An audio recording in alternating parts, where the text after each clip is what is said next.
자, 오프닝 벨 라이브 시작하겠습니다. 코스피 코스닥이 0.3% 마이너스로 일단 오늘 금요일 스타트를 끊고 있습니다. 하지만 2700선은 지킨 채로 유지가 되고 있는데요. 코스피가 2709, 코스닥이 733 이렇게 진행이 되고 있습니다. 수급도 외국인들이 현 선물에서 다 팔고 있는데요.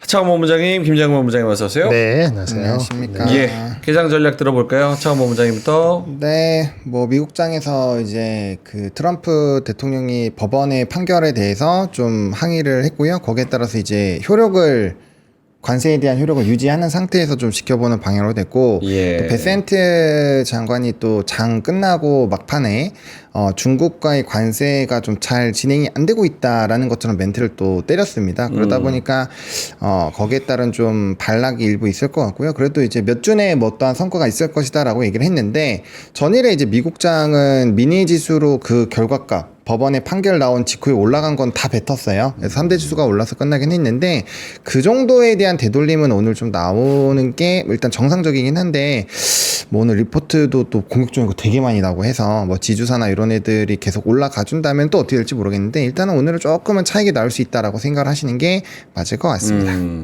뭐가 더 센 재료고 뭐가 더 약한 재료인지 어떻게 플러스되고 마이너스 될지는 좀 지켜봐야 된다. 알겠습니다. 김정현 본부장님. 네, 그거죠. 예, 하급 법원의 판결에 대해서 항소 법원이 잠정적으로 중단해달라는 요청을 받아들였기 때문에 그거가 확인될 때까지는 그 눈치가 또 다시가 될 것 같아요. 그 날짜는 확정 안 졌죠. 네. 열흘이 걸릴지 보름이 걸릴지 그건 모르는 건데 뭐 한 달까지 갈 건 없으니까 보통적으로 6월 한 둘째 주 정도에는 그 전에는 확인이 된다 하니까 그때까지는 다시 국채 수익률, 그 다음에 다시 상호관세 이렇게 협상하는 거. 중국은 사실 이거는 관계없기 때문에 어차피 중국이 더 중요하거든요. 이게 없더라도 중국이 잘 되면은 좋은 거고, 이게 있다 하더라도 중국이 뭐 잘 못 되면은 이게 상쇄될 수 있는 거기 때문에 거기서 눈치를 보다 보니까 확실한 거. 엔비디아 실적 요 정도입니다. 하지만 그 엔비디아 실적조차도 주가는 6% 올라갔다가 3%로 끝났기 때문에 이것조차도 1등도 3% 정도 변동성이 있는 장세다. 그거를 각인시켜줬다고 말씀드릴 수 있겠고요. 한국은 한국만의 그 흥분된 게 이제 다음 주 화요일까지는 지속될 것인지 오늘 이익실은 얼마나 나올 것인지 요거에 따라 그 지수의 형방은 조금 다를 수 있는데 섹터적으로는 크게 큰 변화가 있을 것 같지는 않습니다. 네, 흐름상으로는요. 알겠습니다. 자, 일단은 0.3% 정도 마이너스로 시작을 하고 있고요. 대부분 다 떨어집니다. 오늘 금융하고 조선하고 방산, 요쪽 빼고는 대부분 다 하락이라고 봐야 될 것 같은데, 그럼에도 불구하고 지금 지수를 다시 빨간색으로 바꾸려는 그런 움직임들이 좀 많이 나오고 있어서 일단은 좀 지켜봐야 될 것 같습니다. 일단은 방산, 조선, 금융 이쪽 빼고는 어제 이제 상승했던 종목들도 다시 되돌림이 좀 나오고 있고, 삼성전자 0.3%, SK하이닉스 1.4% 빠지면서 시작하고요. 어제 그래도 한 3, 4% 올랐었던 현대차, 기아 오늘은 2% 내외로 좀 빠지고 있는 상황입니다. 두산에너빌리티도 3.4% 마이너스 찍혀서 지금 시가총액 상위주 중에서는 제일 많이 빠지고 있는 그런 상황이고요. 나머지 종목들 뭐 지주사 포함해서 올라갔었던 카카오, SK스퀘어 뭐 이런 종목들 1.6% 정도 하락입니다. SK도 1.6% 빠지고 있고요. 그리고 2차전지도 전반적으로 다 하락세입니다. 삼성 SDI도 1.6% 정도 마이너스. 오늘 증권주도 그렇게 좋지는 않은 것 같네요. 미래에셋증권도 2% 정도 약세권입니다. 코스닥 BM 3% 마이너스, 에코프로 3.4% 정도 마이너스. 이외에 그냥 ABL 바이오가 5% 올라서 요거 빼고는 대부분 다 코스닥에서도 시가총액 상위주가 대부분 다 안 좋다라고 생각을 해야 될 것 같고요. 그나마 이제 뭐 제약바이오 쪽이 그나마 조금 나은 상황인 거고, 젠백스, 뭐 코오롱 티슈진, 삼천당제약, ABL 바이오 이런 종목들 빼고, 리가켄바이오 1%, 이 정도 빼고는 나머지는 다 약보합권, 특히 이제 반도체 소부장은 1%에서 2% 이상 좀 빠지고 있습니다. 오늘은 뷰티 쪽이 좀 그나마 나은 것 같네요. VT가 5% 정도 오르고 뭐 휴젤 1.3%. 미국의 동종업계 실적이 나왔는데 예. 잘 나온 것 같아요. 엘프 뷰티하고 아. 울타 뷰티가 굉장히 많이 올랐어요. 두 자릿수 올랐을걸요? 25%? 예. 그거 아마 도움도 되지 않았을까 싶습니다. 알겠습니다. 환율은 1369원 20전으로 스타트를 끊고 있습니다. 자, 그럼 한창원 본부장님 눈에 띄는 특징들이 있을까요? 네, 일단은 오늘 건설주랑 이제 원전주가 좀 빠지는데요. 요거는 이제 미국장이 좀 영향이 크다라고 보시면 될 것 같아요. 어제 이제 좀 뉴스킬 파워나 뭐 이제 컨스텔레이션 에너지, 뭐 카메코 이런 종목군들이 전반적으로 좀 차익이 세게 나왔어요. 그러다 보니까 오늘 우리나라 원전도 조금은 쉬어가는 일부 흐름이 나타나고 있다라고 보시면 될 것 같고, NC소프트는 아이온2 그 플레이 티저 영상이 공개가 됐거든요. 예. 저는 개인적으로 되게 이제 처음에 아이온 해보신 분들 아시겠지만 그 BGM이 너무 익숙하고 해서 뭐 잘 만들었다라는 느낌이 좀 들긴 하는데, 글쎄요, 일단 평은 별로 안 좋은지 네, 주가가 좀 빠지고 있고요. 일단 미래에셋증권은 오늘도 목표 주가 상향 리포트 좀 세게 나온 게 있는데, 뭐 아무래도 단기적으로 너무 많이 오르고 약간 관세에 대한 불안감이 있다 보니까 좀 많이 올라간 거에선 좀 차익을 하는 듯한 모습이 좀 나타나고 있습니다. 그리고 오늘 뭐 약간 풍력이랑 태양광 쪽의 분위기는 나쁘지 않은데요. 좀 반대적으로 수혜의 흐름이 좀 일부 있는 것 같고요. 예. 그다음에 이제 삼양식품이랑 농심은 기사로 좀 이거 주목해볼 만하다라는 내용이 또 좀 크게 나왔습니다. 그리고 조선주 같은 경우, 조선이랑 방사는 오늘 마덱스 관련해서 각각의 좀 이슈들이 있었어요. 웨라지 넥스원도 뭐 협업하고 뭐 이런 내용들이 있었고, 뭐 하나오션도 그랬고요. 그래서 좀 투심적으로는 이쪽으로 좀 쏠릴 확률은 좀 있습니다. 그래서 그런 내용들 좀 참고해 보시면 좋을 것 같고, 그다음에 이제 그 아스코 관련해서 ABL 바이오, 그다음에 뭐 이뮤논시아 뭐 이런 종목군들도 좀 움직이는데, 아무래도 좀 기대가 되는 쪽들이 분위기가 좀 좋은 것 같아서 그런 내용들. 그리고 이제 월말이니까 수출입 데이터가 이제 또 나오죠. 그래서 다음 거래일에 수출입 데이터 나오니까 거기에서 좀 분위기 좋을 것 같은 산업군들의 또 일부 흐름이 쏠리고 있는 내용들도 있다라고 보시면 될 것 같습니다. 알겠습니다. 아까 말씀하신 마덱스는 부산 백스코에서 열리고 있는 국제 해양 방위 산업전. 요게 네. 이제 마덱스. 그래서 오늘 LIG 넥스원을 포함해서 로템도 그렇고요. 나머지 종목들, 오늘 방산주 일부 종목들이 한 1, 2% 정도 오르고 있습니다. 자, 김정일 본부장님도 눈에 띄는 부분들 있을까요? 아주 크게 변화되는 건 없고, 화장품 쪽이 아무래도 그 악센티 영향을 좀 받을 수 있는 거고, 그 미국의 지표들이 약간 안 좋게 나왔거든요. 뭐 소비라든지 아니면 신규 실업 수당이라든지, GDP가 지나간 있었지만, 그래서 약간 금리 인하에 대해서 약간 올라갔어요. 9월 달에 확률이 또 이제 60% 이하였는데 조금 더 올라가네? 뭐 이런 식으로 된 게 있어서, 그러면은 엊그저께 빠졌던 것 중에서 화장품이래. 그 제약바이오에는 아스코의 막판에 이슈까지 있으니까 예. 오늘 반등을 할 수 있는 분위기였다라고 보여지고요. 조선방사는 반도체 2차 전지 못 가면은 수급이 거기에 붙들어 있는 겁니다. 근데 조선 같은 경우는 HD 한국조선을 포함해서 그 모회사 HD 현대에 대해서 기대 심리가 너무 아주 올라가 있거든요. HD 현대가 HD 한국조선 주식을 더 살 것이다. 뭐 이런 얘기 관련해서 HD 현대, HD 한국조선 아니면 또 그 주식을 KCC로부터, 그러니까 한국조선해양에 대한 지분을 갖고 있는 KCC로부터 지분을 HD가 팔 거다. 뭐 이런 식으로 해서 다 엮여 있어요. 그래서 그런 거에 대한 기대가 어제 많이 반영되는데, 그게 아까 있기 때문에 주가는 안 빠지는 정도로 버틴다라고 말씀드릴 수 있겠습니다. 조선방사는 딴 데서 안 빼니까 버티는 거고, 예. 이슈는 그 정도, 화장품 이 정도로 분류할 수 있겠습니다. 알겠습니다. 코스피 대형주 중에서는 뭐 두 분이서 잘 말씀을 해주셨지만 가장 많이 올라가는 게 이제 삼성중공업 3%, HD 현대중공업 등등 해서 오늘 전반적으로 좀 많이 약한 느낌이 듭니다. 그렇죠? 좀 약한 느낌이 들고, 올라서 삼성중공업, 현대중공업 해서 일부 조선주 플러스 일부 방산주, 그리고 태양광, 하나솔루션 2% 올라가고, 한국전력, 삼양식품, 그리고 저기 지주사로는 HD 현대 추가적으로 1% 올라가고 GS 올라가고 뭐 요런 종목들이 눈에 띄는데 확실히 좀 약하다. 탄력도 그렇고 힘도 좀 메가리도 없어 보이고 올랐다 갑자기 또 빠지는 종목도 몇 개 좀 탈락하는 종목들도 보이고 그래서 좀 힘은 많이 약하다라는 생각이 들고 그럴 수밖에 없는 게 지금 초반에 12분밖에 안 지났는데 외국인이 현물에서 지금 1,000억 넘게 던지고 있거든요. 그런 흐름이 좀 나타나고 있다는 거. 기관도 500억 같이 던지고 있는 거. 코스닥이 456억 마이너스 외국인, 기관이 50억 마이너스 외국인. 그리고 선물에서도 외국인이 한 407억 정도 팔고 있다는 거. 수급이 일단은 좀 많이 약합니다. 외국인이 초반부터 1,000억 정도 던지는 거는 좀 그래도 꽤 던진다고 봐야 될 것 같아요. 어떠세요?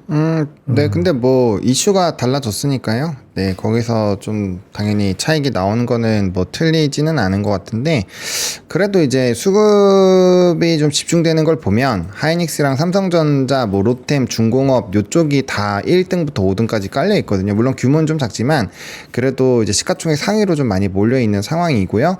그다음에 좀 뭐 관세에서 약간 좀 기대를 했었던 그런 쪽이 일부 좀 차익이 나오고 있어서 자동차 이런 쪽들 있잖아요. 그래서 그런 쪽들 그리고 미국장에서 차익 나온 쪽들 그래서 요거는 뭐 단기적인 그런 상황의 변화 그리고 단기 급등에 따라서 부담감이 있는 쪽에서 좀 물량이 나온다라고 보시면 될 것 같아요. 그래서 뭐 엄청 막 한쪽으로 쏠린 것도 아니고 대규모로 나온 건 아니기 때문에 아직까지는 뭐 엄청 수급적으로 좀 심각하다라고 보기는 어렵고요. 예.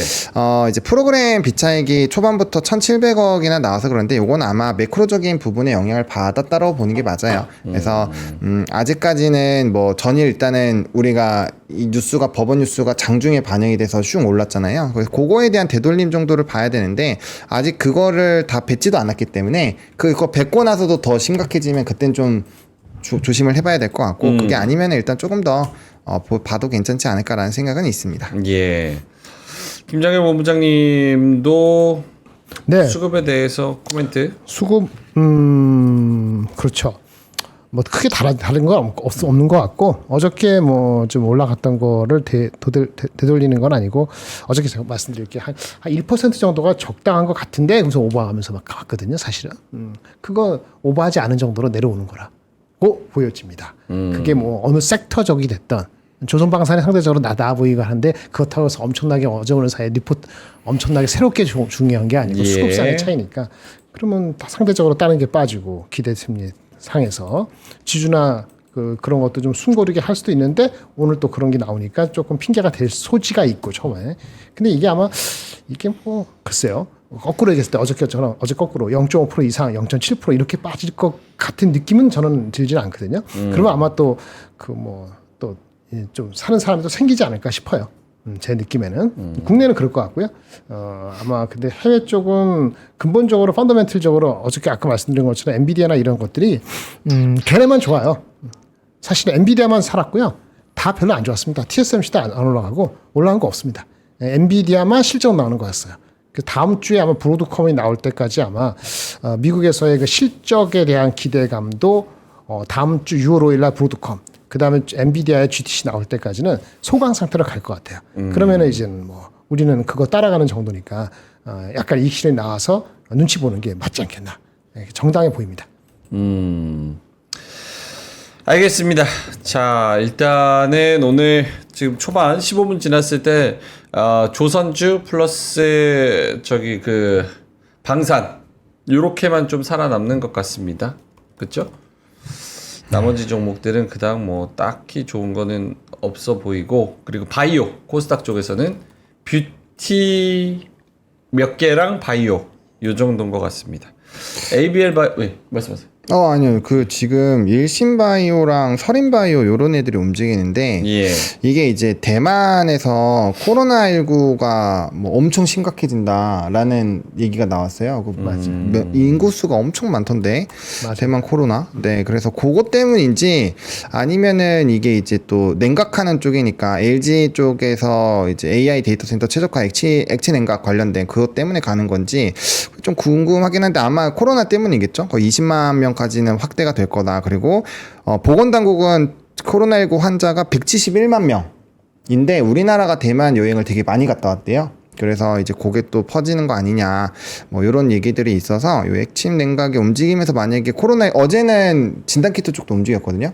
그래서 그런 애들이 움직이면은 테마 장세로 수급이 한번 바뀔 수가 있어서 그러니까 사실 오늘은 삼성전자가 좀 버텨주잖아요. 그러니까 이게 다른 애들이 쉬어주면서 삼성이나 하이닉스가 좀 지지를 해주면 지수는 별로 안 떨어질 거예요. 예. 많이 올라가지 못해도 안 떨어주기만 해줘도 사실 되게 좋은 거라서 그런 상황인데 이렇게 테마적으로 아예 가버리면은 좀 증시가 오히려 더 안 좋아질 확률은 있어서 이런 좀 테마성 뭐 오늘 지금 국전약품도 급등 나오는 거 보면은 이거 코로나 쪽으로 좀 수급이 가고 있다라고 보는 게 맞기는 한 것 같거든요. 그래서 그것도 한번 체크를 해보시면 좋을 것 같습니다. 네.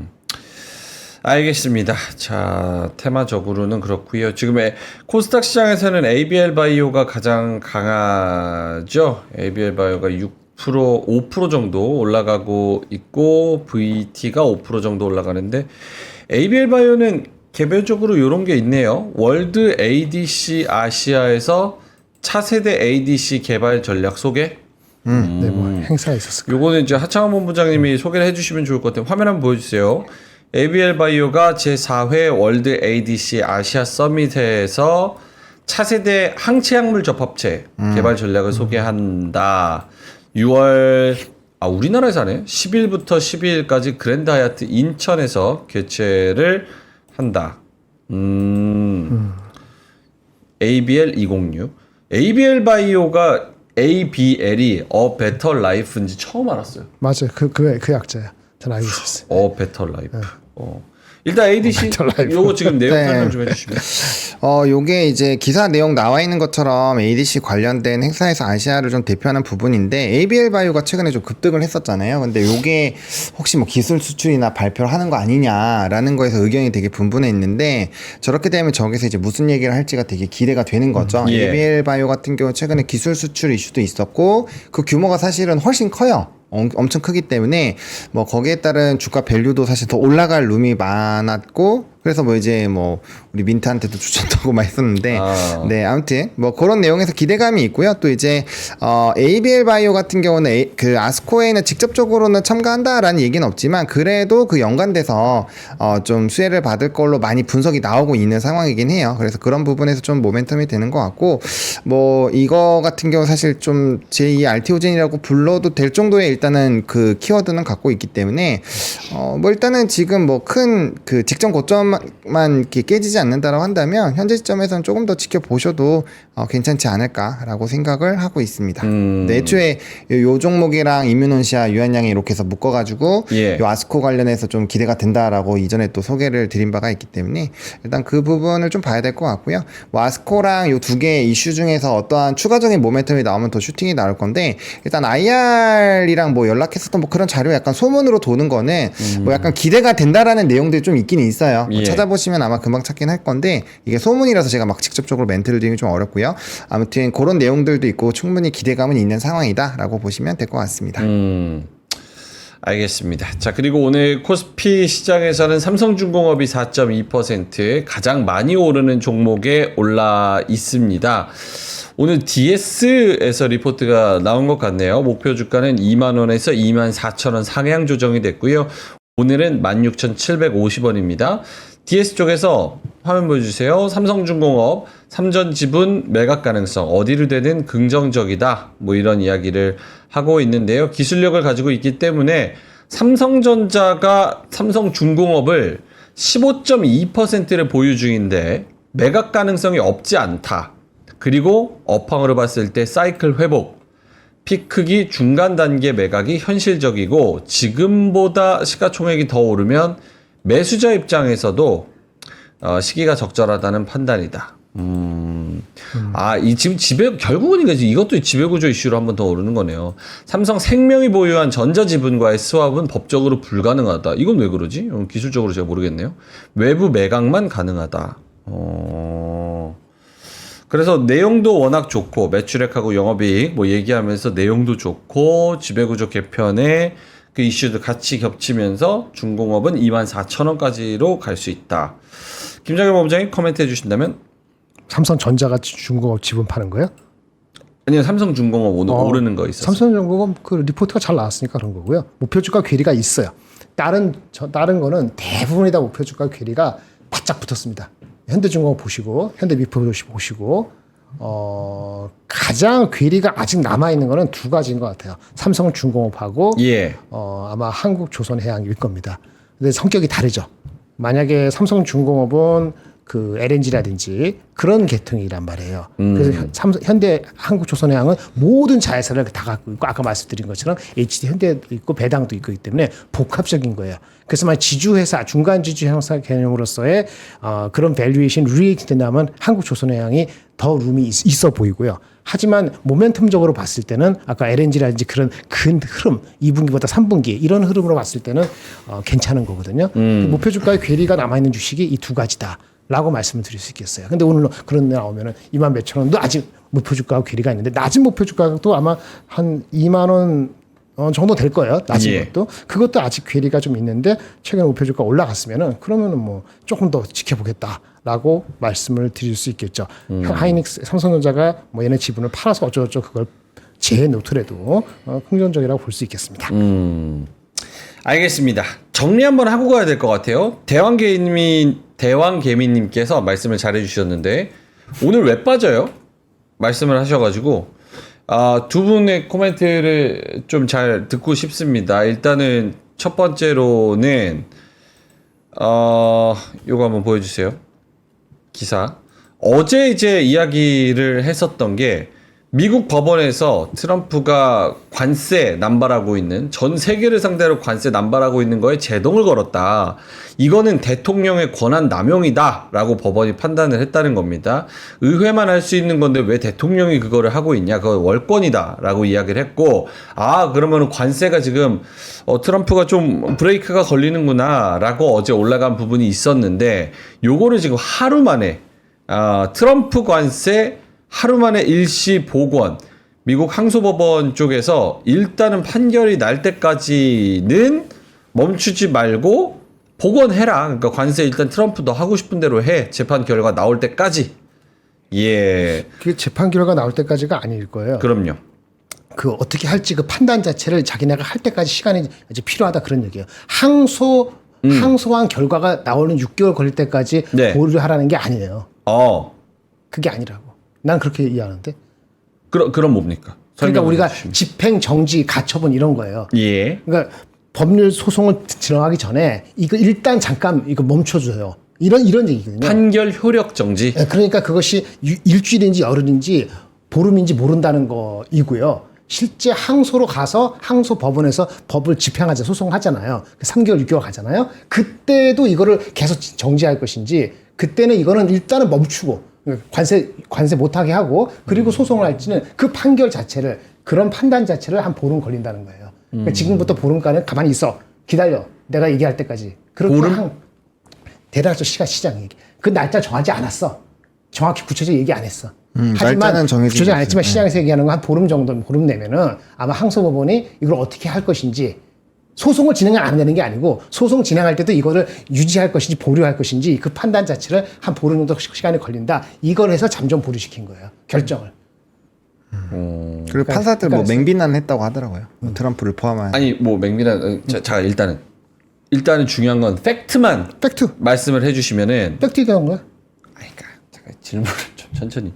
그러니까 판결 효력 정지를 트럼프 정부에서 긴급 제출을 했고 그렇지. 지금 로이터 보도를 그대로 말씀을 드리면 트럼프 행정부는 항소심 판결이 나올 때까지는 관세를 계속 부과할 수 있게 됐다라고 이야기를 했고 만약에 그게 아니라고 한다면 지금 말씀하시는 게 아니라고 한다면 며칠이나 뭐 예상되는 뭐 그런 것들이 어떻게 되는 건지가 중요하잖아요. 왜냐하면 그렇죠. 이거에 따라서 시장이 출렁출렁하니까. 그렇죠. 그러니까 지금 여기서 얘기하는 건 항소심 판결이 나올 때까지는 관세를 계속 부과할 수 있게 됐다라고 얘기를 하는데 그게 아니라고 말씀을 하시면 내가 아니라는 게 아니고 기사가 그렇게 나왔다고요. 예. 그 로이드 다르다니 다시 한번 말씀드릴게요. 연방항소법원은 판결을 잠정적으로 중단해 달라고 하는 요청을 받아들였다는 거기 때문에 예. 이거 한번 볼게요. 페이지 4페이지. 예. 항소를 했어요. 그렇죠? 하급 법원의 판결을 잠정적으로 중단해달라는 트럼프 요청 받아들였다. 예. 자기네 하급 법원의 국제무역재판소가 내린 판결은 항소 법원이 신청 서류를 검토하는 동안 판결하는 게 아니고 그 신청된 서류를 검토하는 동안 추후 공지가 있을 때까지 잠정적으로 보류한다는 거예요. 그 추후 공지가 언제냐? 일주일이냐, 열흘이냐, 6월 중순이냐? 그건 모른다. 아하. 이 얘기입니다. 아하. 그 다음에 법원에 들어갈 때 하는 건 별도 얘기예요. 이게 팩트예요.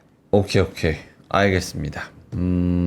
Temporarily stayed until further notice was considered. 오케이. 알겠습니다. 자, 어쨌든 이 이슈가 전반적으로 증시의 방향을 좀 결정하고 있기 때문에 요거를 제가 원문을 지금 봐가지고 좀 한번 읽어보도록 하겠습니다. CNBC 거를.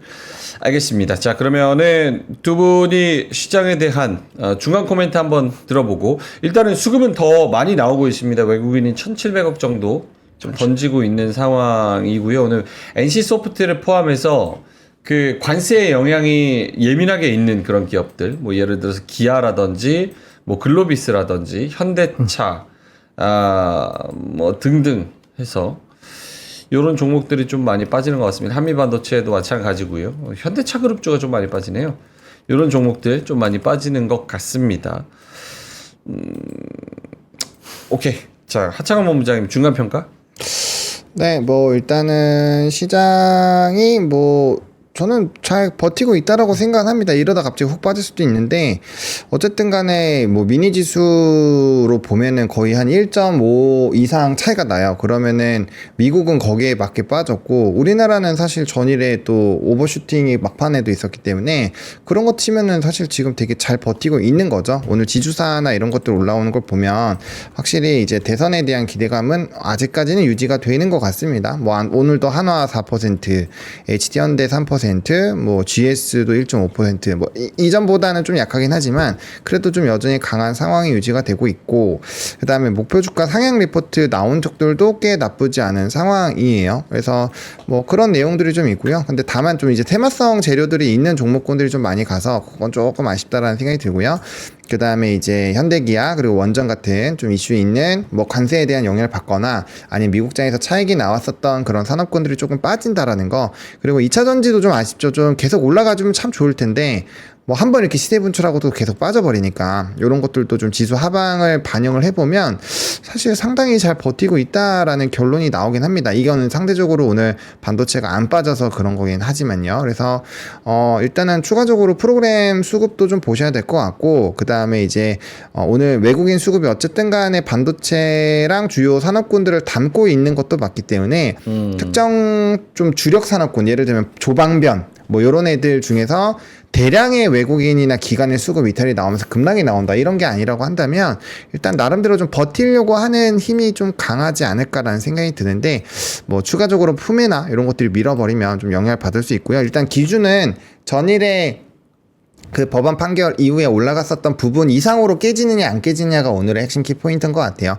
그래서 그게 안 깨지면은 나름대로 선방하고 있다. 그게 깨지기 시작하면은 이제는 차익인가라는 고민을 좀 해보는 그 기준점으로 세워서 보시면 될 것 같고 뭐 일단 뭐 아직까지는 그렇게 걱정을 하거나 그럴 필요는 없을 것 같긴 합니다. 근데 기준점만 잘 설정을 해놓으시면은 무난할 것 같습니다. 오케이. 김정일 본부장님도? 일단 그 지수사 같은 경우도 버티고 올라가는 종목이 있고 이익 실어 나오는 게 좀 대별되긴 합니다. 예를 들어서 좀 전에 말씀하신 HD 현대 같은 건 3% 이상 오르고 있고 하나도 3%대 오르고 있잖아요. 반면에 CJ나 LG나 SK나 이런 건 다 1% 중반대로 빠지고 있어요. 그래서 조금 어제 설레발 좀 쳤나 빨리 갔나 이런 생각도 갖고 있는 게 있고 아니면 약간의 선별이 있겠죠. 그 다음에 증권주도 약간 이익 실현이 있고 그래서 다음 주에 대한 미리 마음의 준비를 하는 핑계가 될 수도 있어요.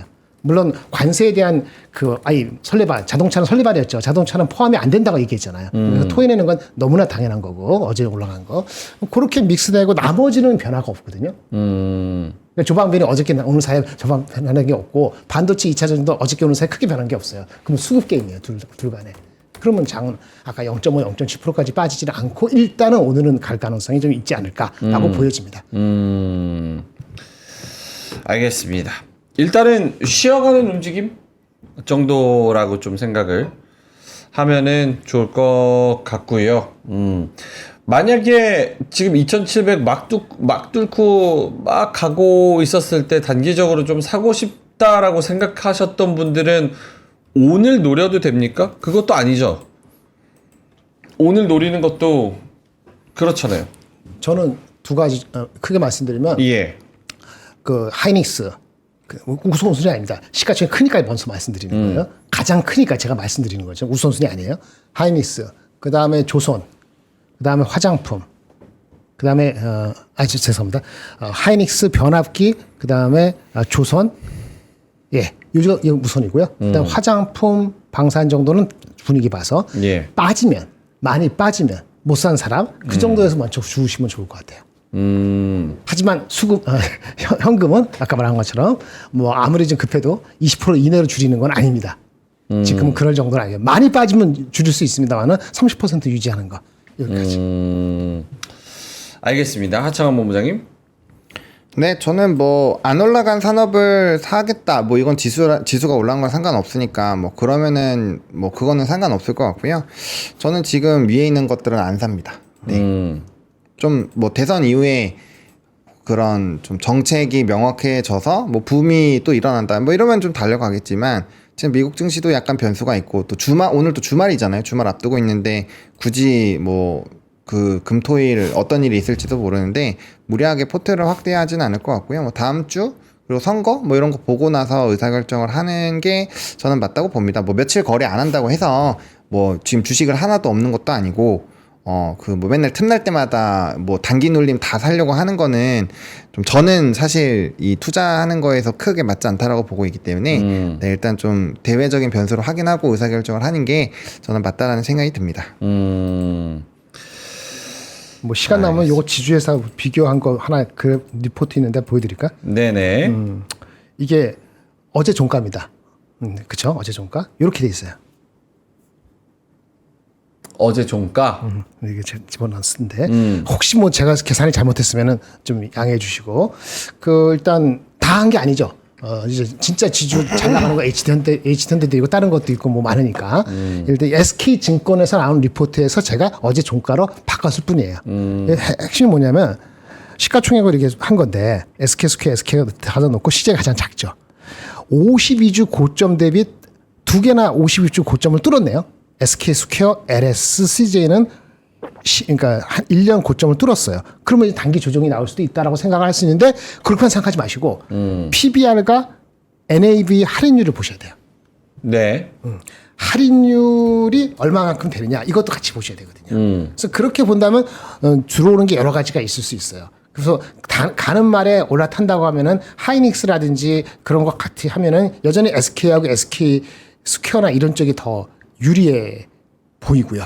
뭐냐면 할인율이 아직은 많이 졌잖아요. 이게 할인율이 좁혀질 수 있잖아요. 예. 이거는 할인율이 좀 많이 좁혀진 상태거든요. 특히 하나 같은 경우는 이제 할인율이 많이 좁혀졌어요. 그리고 밸류에이션이 0.9배면은 엄청 싸다고 하는 영역을 좀 벗어날 수도 있는 거 아닙니까?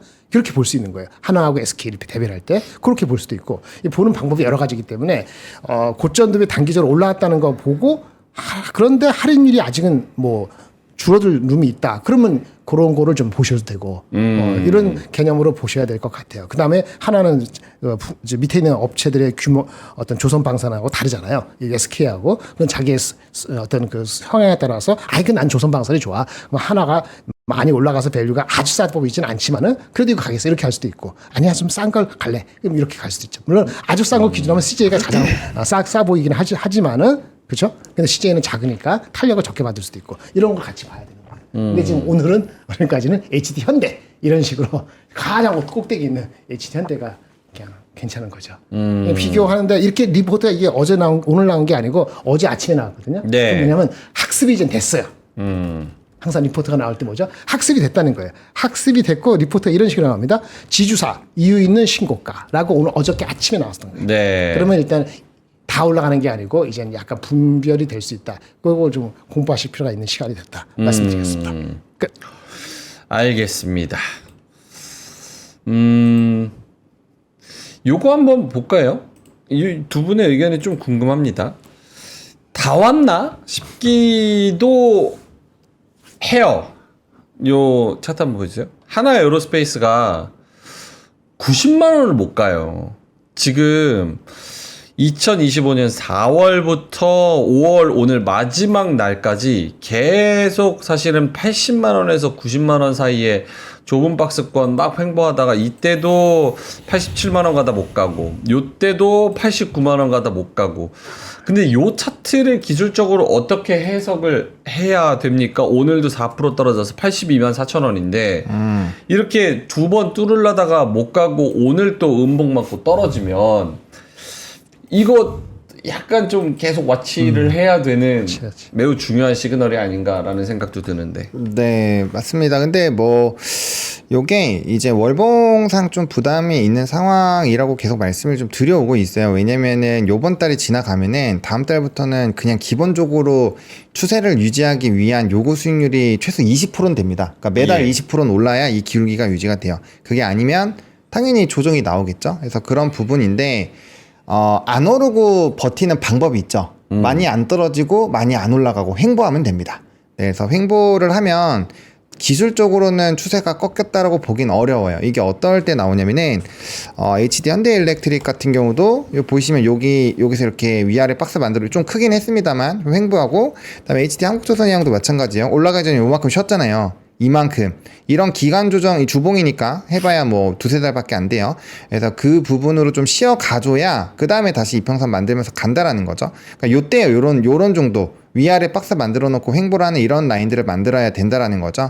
그래서 그런 부분으로 갈 확률이 높아요. 왜? 하나에어로스페이스 방산주 산업군이 뭐 지금 분위기가 나쁘냐, 전혀 그런 게 없죠. 실적 안 지키는 실적 잘 지키잖아요. 그렇기 때문에 뭐 엄청 폭락이 나온다기보다는 저는 기간 조정일 확률이 높다라고 봐요. 그래서 그렇게 해서 조금 이 월봉상 부담감을 줄여놔 줘야, 이때도 많이 올라가고 요만큼 쉬었잖아요. 한 4-5살 쉬고 나서 다시 랠리를 한 것처럼 저는 일단 그렇게 될 확률이 좀 높다라고 보고 있고요. 예, 뭐 당연히 이제 기술적으로 막 이평선 안 깨던 거 다 깨부수고 이러면 당연히 비중 조절하고 거기에 따라서 대응을 해야 되겠지만, 일단 산업이 너무 강하기 때문에 제가 이거 올라갈 때마다 계속 그 얘기 드렸잖아요.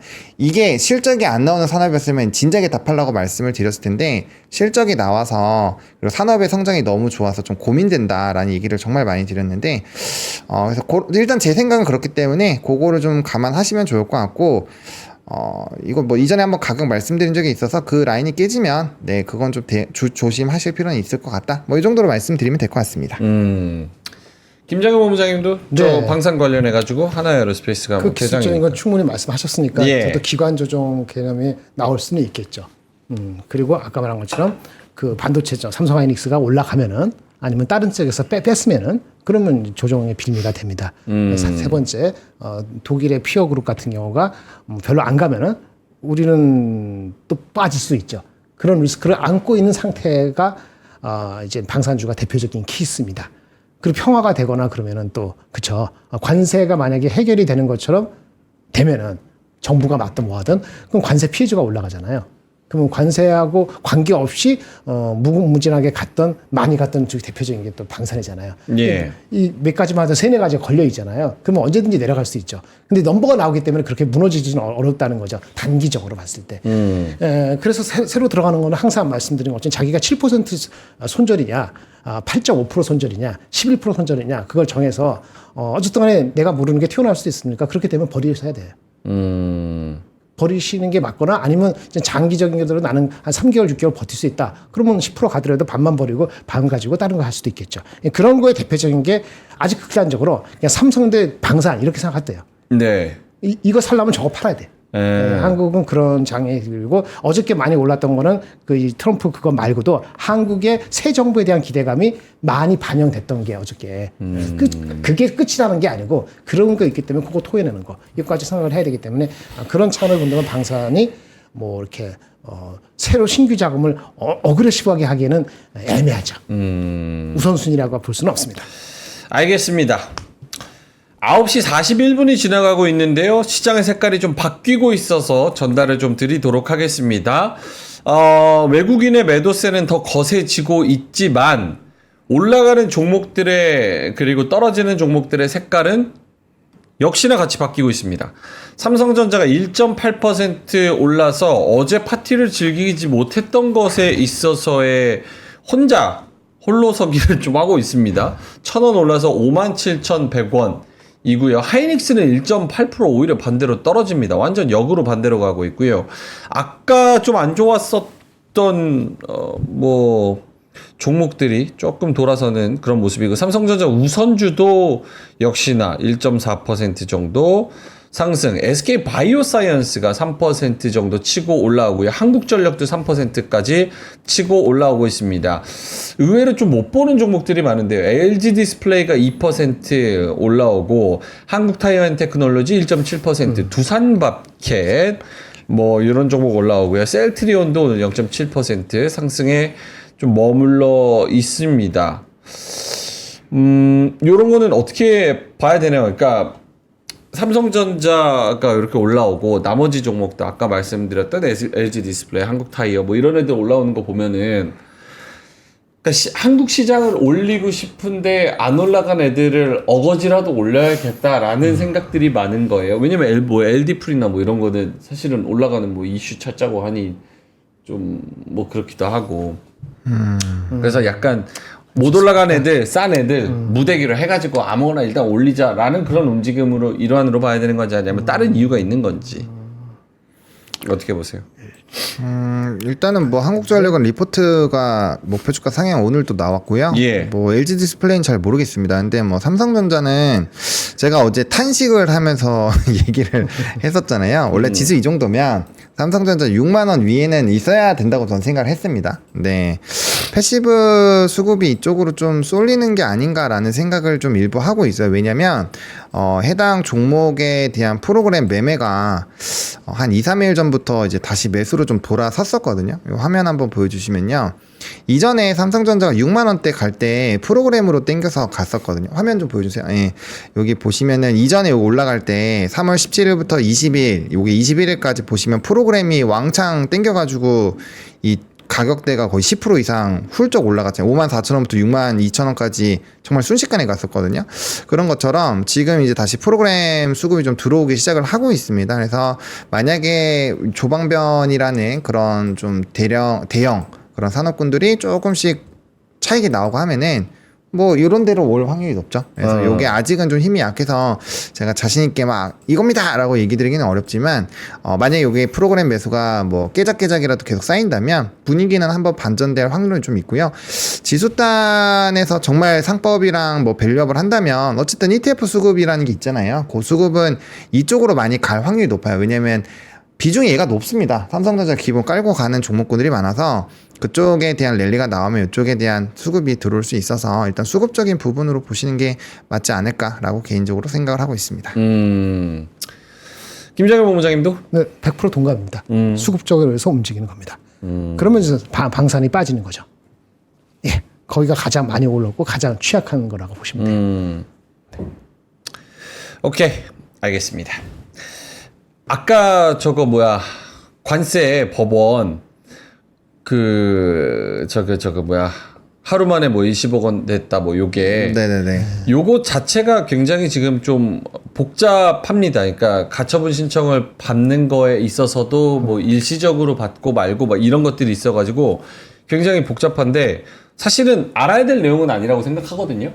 근데 이것 따라서 시장이 막 출렁출렁 하니까 요거를 원문 보고 말씀을 드리기는 하겠습니다. 일단 기사 보면 아까 김장렬 본부장님이 말씀하신 그 뉘앙스가 맞고요.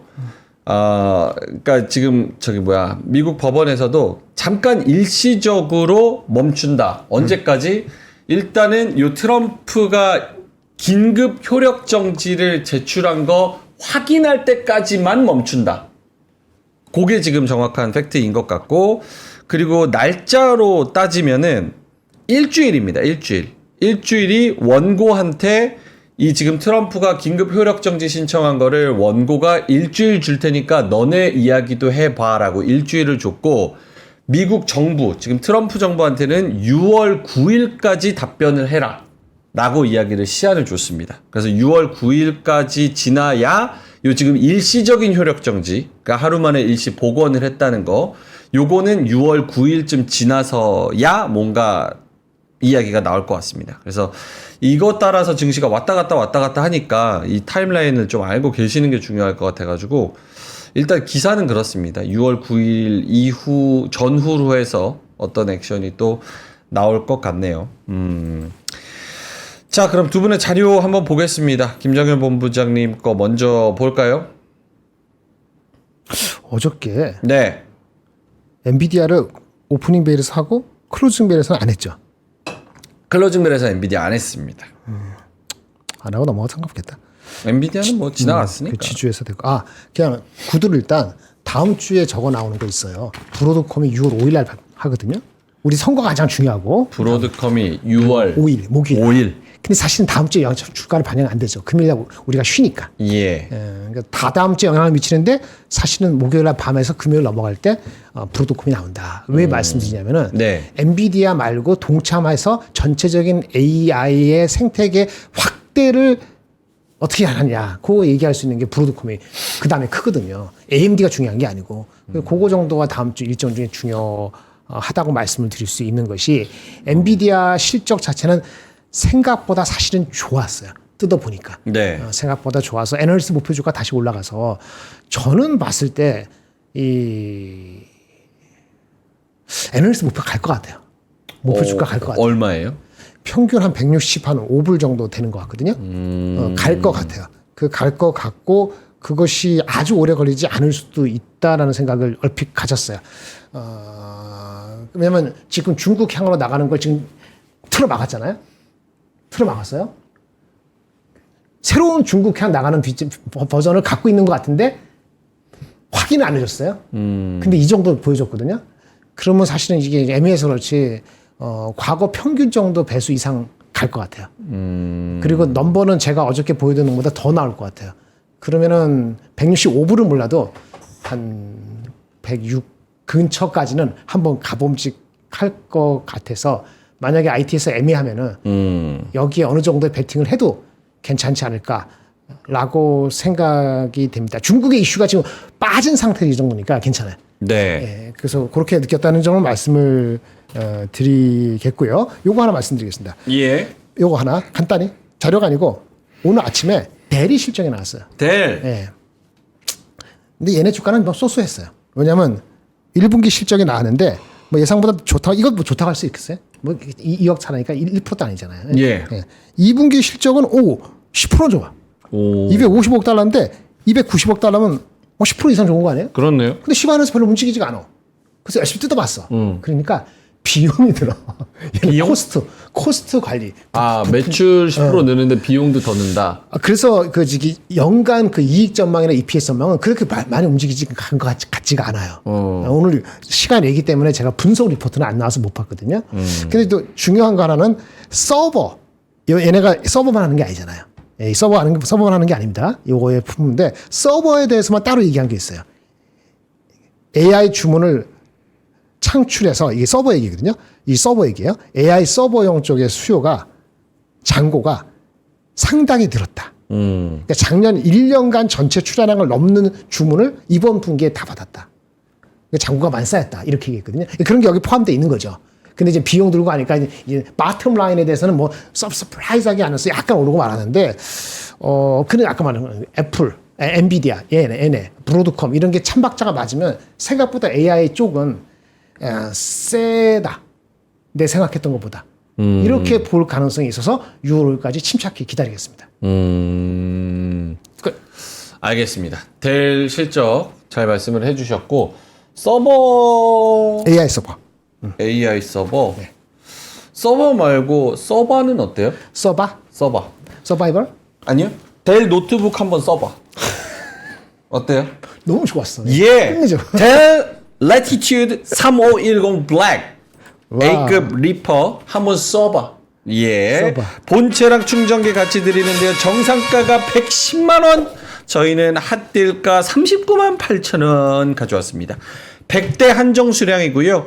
인텔 i5 10310U 프로세서 10세대라고 하네요. 램, 뭐 디스플레이, 뭐 이런 거 다 좋게 들어갔다고 합니다. 가격이 메리트죠. 110만 원짜리 39만 8천 원. 윈도우 11 저희가 깔아 드립니다. 쭉 해서 가져가세요. 윈도우 11 프로 정품입니다. 롤, 메이플 스토리, 캐주얼 게임 가능. 포토샵, 영상 편집, 입문용으로 충분. 예. 15개월 무상 AS 보장이라고 합니다. 자, 그리고 또 하나 써봐야 되는 거는 로봇 청소기, 로보락 무선 청소기입니다. 플렉시 프로. 본체랑 세정소, 롤러, 충전 스테이션, 헤파 필터. 정상가는 60만원 가까운 59만 9천원인데요. 저희는 핫딜가 100대만 팝니다. 39만 8천원. 흡입되고, 이거 영상 없나? 영상 있을 텐데. 흡입되고, 물걸레되고, 2in1으로 같이 들어가고 있는 청소기입니다. 강력한 흡입력, 60도 온수 자동 세척, 자동 건조, 로보락 전용으로 앱도 연동이 가능하고 있습니다. S급 리퍼 제품이고요. 59만원짜리 39만 8천원에 가져가 보시면 좋을 것 같습니다. Dell Latitude 3510 Black하고 로보락 플렉시 프로 무선 청소기 이렇게 해서 두 가지 한번 써보면 좋을 것 같습니다. 고정 댓글에 저희가 링크 달아드리니까요. 링크 타고 들어가셔서 가전제품은 여러분 저희 3프로TV 3프로 쇼핑 여기서 아주 핫딜가로 저희가 모시고 있으니까요. 한번 들어가서 구경이라도 한번 해보세요. 저희가 뭐 강매하는 거 아니잖아요. 저희도 뭐 다 서로 좋자고 하는 건데 뭐 들어가서 써봐. 한번 써봐. 3프로 커머스 한번 써봐. AI 써봐. 서버보다 더 좋아. 얼마나 써봐. 좋아. 예. 좋네. 고맙습니다. 예. 자, 그래서 대실적과 그 엔비디아 앞으로의 주가 예측 한번 잘 해주셨고요. 하창원 본부장님의 헤드라인으로 한번 가볼까요? 오늘은 요거부터 그 국민연금이 우리나라에 대한 채권과 주식에 대한 비중을 줄인다라고 공지했습니다. 예. 네, 29년까지 13%까지 떨어가 되니까 비중이 많이 줄어요. 비중이 많이 줄어드니까 지금까지는 이게 이제 보시면은 26년 말까지 국내 주식이 14.4거든요. 그러니까 계속 준다라는 얘기예요. 그래서 계속 주는 거기 때문에 좀 고민이고 저는 이 생각을 해봤습니다. 무슨 생각이요? 아니 상법 개정하고 코스피 5천 간다는데 왜 국민연금은 우리나라 비중을 줄일까? 와, 폐부를 찔렀다. 국민연금 지금 숨 못 쉬어.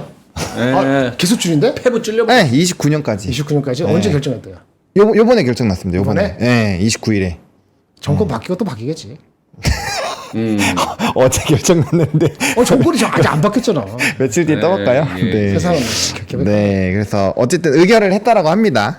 이 30년까지 의결을 했는데 그래서 저는 좀 의문이었던 거죠. 아니 그렇게 잘 가는데 왜 우리 국민연금은 또 여기 얘네가 그 투자 목표 수익률을 올렸어요. 4.5에서 5.5로 높였는데 이래서 오늘 증권주랑 이런 게 빠지는 게 아닐까라는 생각을 한번 새벽에 해봤거든요. 한번 읽어보시면 도움이 될 것 같고요. 뭐 어느 정도의 좀 그런 이슈가 될 수는 있겠네요. 그렇잖아요. 국민연금이 그랬으면은 땡겼어야죠. 더 땡기는 게 맞죠. 거야. 그러니까 바뀌는지 보는 것도 포인트가 되겠죠. 안 바뀔 수가 없어. 안 바뀌면은 안 바뀔 수도 안 바뀔 수 있지 없어. 않을까. 네. 안 바뀐다고 합니다. 네. 그리고 계엄후 매출 80% 급감. 요게 이제 강남 쪽 지하 도시 상가 이거 아시죠? 강남역. 여기 안에 들어가서 막 11번 출구로 나가고 분당선 하는데. 나가고 네. 그쪽 이제 저 2호선도 있고. 네. 지금 손님이 없대요. 진짜 저기가 손님이 없어요? 근데 진짜로 강남역에 옛날처럼 사람 없어요. 되게 안 사네요. 자체가 강남 쪽이 많이 진짜 죽었어요. 성수 이런 데는 미어 터지는데 없긴 없습니다. 그래서 뭐 성수하고 이게 달라. 맞아. 지역의 그냥 단순한 차이일까라고 보기에는 그 핫하다라는 지역이 너무 작아요. 작습니다. 옛날에 우선 성수 옛날에도 핫했어요. 압구정이랑 여기랑 다 핫할 때도 성수 나쁘지 않았습니다. 근데 지금은 성수는 좀 뭐 더 늘어났다고 쳐도 나머지가 너무 죽었어요. 그런 생각을 한번 해보시면 좋을 것 같고요. 저는 두 가지 현상이 혼재돼 있다고 생각을 해요. 혼재. 그러니까 첫 번째로는 요즘 MZ들이 나가서 안 놀아요. 맞아요. 술도 안 마시고 그리고 맞아. 제가 옛날에 막 클럽 다닐 때 20대 초반 중반부터 후반까지 할 때는 그때는 진짜 클럽의 전성시대였거든요. 맞는 것 나이트에서 클럽으로 넘어오고 피크아웃 그때 됐어. 막 그 밖에서 막 뭐 술 먹고 막 이런 것들이 진짜 피크였어요. 제가 황금 세대예요. 딱 고기 황금 세대. 그때 저기에 이제 강남역에 저를 나가서 이제 좀 맞아. 아세요? 알지 그럼. 어떻게 아세요? 아니 그 또래 조카들이 있기 때문에 다 알지. 그래요? 그럼. 내가 동참을 안 했을 뿐이지 다 정보는 듣지. 근데 요즘 애들은 안 가. 어린 조카들은 잘 안 가. 20 초반대 조카들이 있거든. 대학 막. 그러니까 뭐냐면 지금 MZ들은 클럽 문화가 거의 사라졌어요. 없어 맞아. 맞아요. 이게 그 승리 그 버닝썬 이후로 맞아요. 클럽에 대한 이미지도 안 좋아지고 그리고 클럽의 문화 자체가 좀 바뀌면서 이제 저희랑은 좀 달라서 클럽이 많이 없어졌어요. 그래서 가는 애들만 가게 됐고 그래서 강남역에 대한 그 수요가 좀 많이 줄은 그런 현상이 첫 번째가 하나가 있고 두 번째로는 저는 예전도 제가 20대 때도 압구정에 공실이 많았어요. 공실 많긴 했죠. 네, 그러다가 압구정이 다시 뜨면서 신사가 공실이 많아졌고 맞아요. 신사가 그러니까 이게 사이클이 있어요. 그 신사, 압구정, 강남, 성수 뭐 등등등등 해서 그 이제 강남 안에서도 수남매의 사이클이 있는데 그 안에서 강남이 지금은 좀 다운턴 아닌가. 그래서 이 두 가지의 현상이 같이 합치면서 그게 사실이라면 그런 현상이 좀 나타나는 거 아닌가. 근데 신사도 아까 말씀해 주셨던 그 승리 이슈 있을 때 그쪽이 원래 신사역에서 논현 가는 그쪽 도로 쪽에서 이제 세계 클럽 좀 핫한 거 있었잖아요. 네. 걔네들이 다 없어지고 죽고 하고 나서부터는 신사도 지금 사실 많이 죽었거든요. 그러니까 신사도 죽었죠. 가로수길 죽었죠. 로데오도 지금 죽었고. 그래서 저도 그런 생각을 한번 해봤었는데 단순히 사이클이 아니라 이건 전반적인 게 죽었다. 그러니까요. 라고 보는 게 맞지 않을까라고 보고 있고 어쨌든 우리의 미래 세대인 20대 초반 친구들이 요즘에 진짜 돈을 많이 안 쓰고 쓸 돈도 없고 하기 때문에 왜냐면 우리 옛날에는 학생 때 막 알바 열심히 했는데 지금 알바 자리도 없고 하니까 이 친구들이 용돈만으로 막 이렇게 하기가 어렵다라는 거죠. 그래서 그런 것들에서 패턴도 많이 바뀌고 있으니까 그 내용들을 좀 주목해서 보셔야 될 것 같고요. 마지막으로 짧게 달걀 가격이 4년 만에 최고랍니다. 달걀 가격 네. 4년 만에 최고. 네, 이거 미국 때문에 한번 핫했었잖아요. 두 달 콩이 뭐예요? 그 두부, 달걀, 아니 콩나물. 정통 경제지 전문지에서 두 달 콩 들썩 저렇게 씁니까? 처음 들었어. MG 기자 아니야? 오늘 라현진 지면입니다. 기자? 네, 오늘 지면 기수에 나온 거죠. 그래서 두 달 콩이 두부, 달걀, 콩. 콩나물. 대표적인 콩나물? 콩나물이에요. 콩나물이야. 콩이 아니라 아니고. 콩나물. 어. 네. 콩나물도. 그래요? 두부, 콩나물, 달걀 이렇게입니다. 콩나물 해장국도 저도 많이 처음에는 가격이 콩에서 콩 많이 먹나 했는데 그치. 콩나물입니다. 네, 희한하구나. 신기하죠? 그래서 어쨌든 그래요, 이런 4년 이슈가 됐죠. 있다라고 하니까 그 외식 물가도 높아지고 있다라는 거 아시면 안 될 것 같습니다. 네. 역시 이제 MG 기자네요. 아 그래요? 예. 그러겠지. 라현진 기자. 예. MG. 갈까요? 딱 MG. 예, 딱 MG 느낌이네요. 예. 라현진. 냉비나 비난은 아니에요. 예. 아이 뭐 그러니까 MG가 나는 저런 뭐 저기 조선일보, 동아일보 다 포함해가지고 거기에 또 이제 맞춰가지고 문화도 또 바뀌고 이래야지. 언제 또 맨날 그 재미없는 기사만 써가지고 그 사람들이 봐야 기사지. 그럼. 아무도 안 보는데 뭐 기사야. 사람이 바뀌면 조직 라현진 기자, 네, 제가 파이팅. 하면 여기 나오는데 여기 응원합니다. 저는 라현진 기자. 두 달 콩 좋다. 오늘 배워갑니다. 두 달 콩. 두 달 콩. 예. 여러분도 이제 자녀분들한테 한번 말씀해 줘 보세요. 두 달 콩 알아? 두 달 콩 엄청 비싸요 요즘. 이렇게 하면은 두 달 콩이 뭐야? 이러면 그것도 모르냐? 이렇게. 자녀한테 이제 MG인 척 할 수 있는 그런 기회가 있습니다. 냉비나 많을 것 같아요. 예. 알겠습니다. 자, 이제 마무리해야 되는데, 10시네. 마무리해야 되는데요. 이제 코스피가 0.28, 코스닥이 0.1로 좀 코스닥은 올라갑니다. 두산테스나, 바이넥스, VT, 펄어비스, ABL바이오 뭐 이런 종목들이 오르는데 마감까지의 아이디어를 짧게만 진짜 짧게 왜냐면 10시 지났어요. 짧게만 주신다. 그냥 관망하시죠. 오늘은 그냥 홀드 앤 관망. 네. 별일 없을 거고 떨어져도 그렇게 많이 안 떨어질 것이다. 하창한 본부장님? 만약에 삼성전자가 막 3% 막 이렇게 오른다면은 순환매를 진짜 한번 진지하게 고민을 해보셔야 될 것 같아요. 예, 그거 말고는 저도 관망하시면 될 것 같습니다. 관망이랑 익절 라인 잡아놓고 그거 이탈되면은 산업별로 이제 대응하는 거. 왜냐면 지수가 높으니까 뭐 관세 혹시나 또 터지면 또 이슈가 될 수 있으니까 그런 것만 주의하시면 될 것 같습니다. 오케이.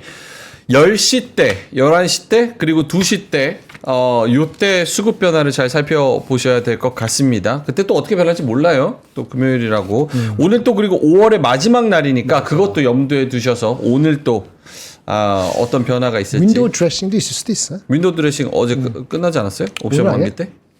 오늘잖아. 뭐 이틀 동안 할 수도 있죠. 할 수 있지. 네, 마지막 날까지. 알겠습니다. 자, 그러면 저희는 이만 여기서 물러가도록 하겠습니다. 점심 맛있게 드시고요. 오늘 또 금요일이니까 편안한 마음으로 2700선에서 딱 즐기면서 좋은 오전 오후 보내시기 바라겠습니다. 저희는 3시 20분에 돌아와서요. 여러분과 함께 오늘 금요일을 마무리하도록 하겠습니다. 이따가 마감 방송에서 뵙겠습니다. 고맙습니다. 감사합니다. 미국 주식 투자 중이라면 집중해 주십시오. 현 시점 월가에서 가장 적중률이 높은 투자 전략가 탐 리가 지금은 과매도 종목과 섹터에 집중해야 한다 이렇게 말했는데요. 과연 그가 3프로의 미국 주식 컨텐츠 서비스 GIN에서 어떤 코멘트를 했는지 확인해 보시죠. 우리가 집중할 포인트는 바로 워시드 아웃 상태에 도달한 종목과 섹터입니다. 테슬라가 좋은 예시죠. 수요일에는 5% 상승, 목요일에는 3.5% 상승, 또 금요일에는 10%까지 급등했죠. 시장 예상보다 큰 서프라이즈입니다. 마레티지도 비슷한데요. 두 종목 모두 워시드 아웃 후 깜짝 반등한 케이스입니다. 테슬라와 마이크레지 외에도 다양한 종목이 저희 보고서에 소개되어 있습니다. JP모건 출신 탐 리, 모건 스탠리 출신 마크 뉴턴, UBS 투자은행 그리고 바클레이즈 출신 타이웡, 뱅크 오브 아메리카 출신 댄하, 댈러스 연은 출신 다니엘 디마티노 등 이 월가를 움직이는 진짜 전문가들의 거침없고 날카로운 분석을 실시간으로 받아보는 유일한 방법 GIN 서비스를 이용하면 뉴스보다 빠르게 시장보다 앞서서 기회가 당신에게 가장 먼저 도착할 겁니다. 6월 12일까지 얼리버드 혜택이 제공되니 영상 아래 링크를 클릭하여 GIN을 시작하세요.